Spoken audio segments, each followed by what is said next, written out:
Suhail, many years ago, I met with this guy. He's a businessman, industrialist, and said that I want my son. The son was in college, and he says, want him to get into politics. जैसे ही खत्म करता है उसको politics में डालना है. So I said, like, why?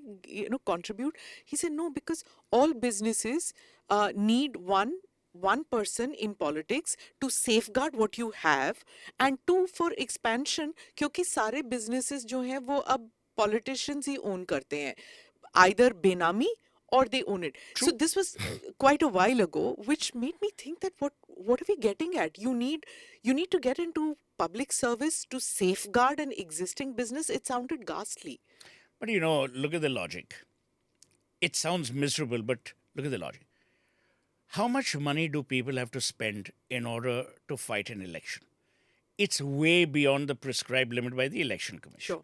Today, the Election Commission says instead of 20,000, 2,000 is the Cash limit. amount, cash Yeah. remittance.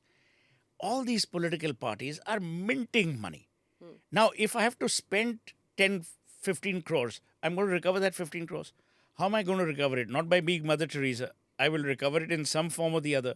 Who will I recover it from? People like you and me. Well, certainly not the two of us, because I won't even Sure. pay a dime.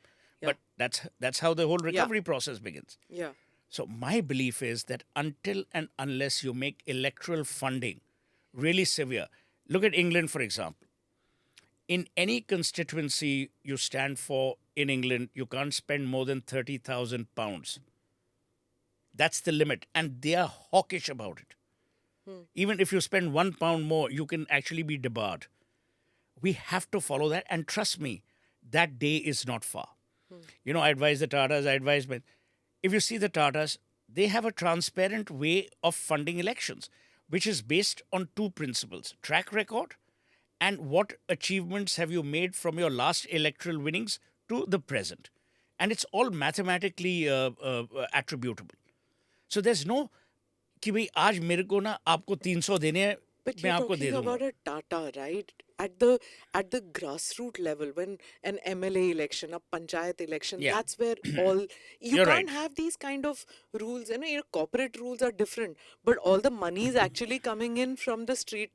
Where the shopkeepers. Yeah, but It's very what hard Modi, for them, right? but see what Modi's done, and I've said this publicly. It is by far the cleanest cabinet India's ever had. Ever. Yeah, I believe there is in this cabinet or in this government, the rule is that even the slightest bit of taint and you'll have to leave. So there is this fear of danda all the time. And I'm so glad. Now, are people making money? Some are making money in the name of the party. Some bureaucrats must be making money, or, people in certain departments or whatever. But I can tell you, and I advise some of the biggest industrialists in the country, each one has said, हमें अब दिल्ली जाने की ज़रूरत नहीं पड़ती, which means we don't need to go to Delhi ever again. Earlier, That's euphemism for you had lining to- pockets. lining pockets or, paying obeisance. Right. Today, the fact that Modi doesn't meet individual industrialists and would only meet you in groups, or the fact that they've given a lot of credence to the FICCIs, CIIs, ASSOCHAMs of the world, they are interested in policy. Once the policy is laid down, it doesn't matter who you are, what dispensation you come from. And this whole nonsense that Rahul Gandhi started, now that we're talking about corporates, about Adani and Ambani, two things. Number one, Rahul Gandhi, even if he tried hard, he wouldn't be able to employ a single person with an honest day's salary. Number two, why do you begrudge people who are doing well for the country? Adani hasn't, again, come out, stolen from a bank or done dacoity, neither has Ambani. Why do you constantly berate your own industrialists? Today it's just these two. Tomorrow it'll spread. And you will start having people at state levels. So suppose a Smita Prakash doesn't pay money to a Mamta Banerjee, Mamta will start saying, Smita is bad. There is no end to this. So, we were talking about this whole Adani Ambani business, which Rahul Gandhi keeps saying, and even Aam Aadmi Party, all their leaders of Aam Aadmi Party, they keep saying that Soot Boot ki sarkar bhi thi, and then they kept saying that it's industrialists who run this government. So there's this whole movement towards an anti-industrialist, or just two people becoming richer, whereas most of India is becoming poorer. The Congress even celebrated the Prime Minister's birthday as Berozgari Divas, if I'm not mistaken. So, uh, on the other hand, people, say that you're crushing wealth, those who are wealth creators, job creators.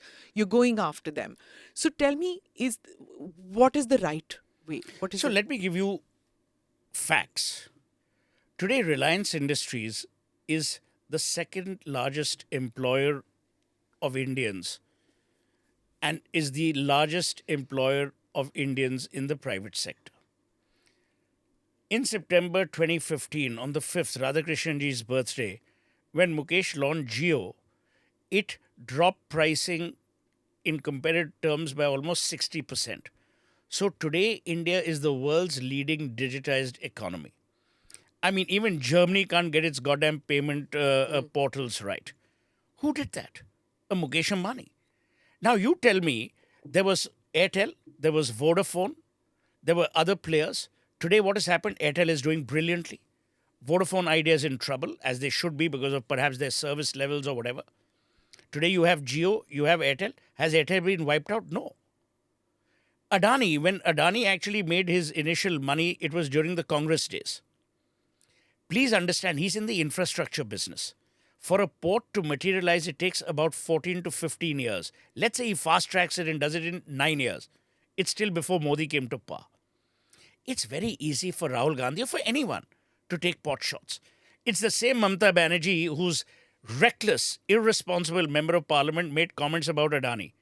Who was the chief guest at the Global Business Summit where I was also present? Gautam Adani.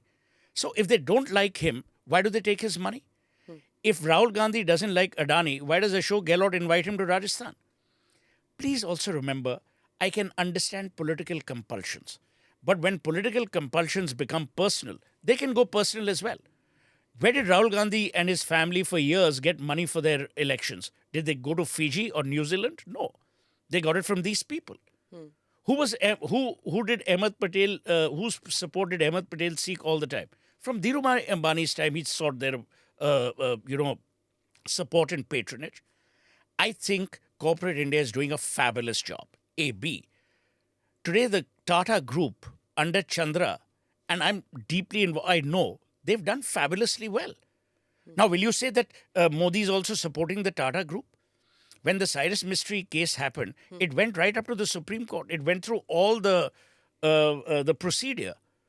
And when the House of Tata won, would you say that, oh, Modi got it done? I mean, this is ridiculous. And let me tell you, this Soot Boot Ki Sarkar comment delayed reforms by 2 years. And I know because Jaitley was finance minister and nobody wanted this. I will give you a fact. Gautam Adani has never spoken about it, but I can tell you it's 100% true. He owns the airport in Jaipur. He also owns the airport in Ahmedabad. He won't put his name there. Because obviously politicians must have told him, ki apna naam mat dalo, we'll get into trouble. This is ridiculous. Here is a person, the bids are transparent. It's not as if, he's taken the airport under subterfuge. He's in the infrastructure business. Look at Mukesh. So tell me, in this, would you advise what he did was right? It's political expediency. You get No, the I business. think what he's done, what Rahul Gandhi has done is terrible. No, I'm talking about, say, an Adani not putting the name. Not doing Not it. at all, because I'll tell you one thing, and this is what I wanted to allude to earlier. You can only succumb to logic. The day you succumb to blackmail, there'll be no stopping you. They will blackmail you for everything. They will hold you to ransom intellectually. They will hold you to ransom monetarily. They'll hold you to ransom spiritually. Do you want that? And which is why I say this discussion in public domains on religion is a travesty of who we really are. We should not be talking about that. I should not worry if Smita eats beef or eats pork or eats chicken or eats gobi. I should be worried if Smita doesn't have enough food on her plate to eat.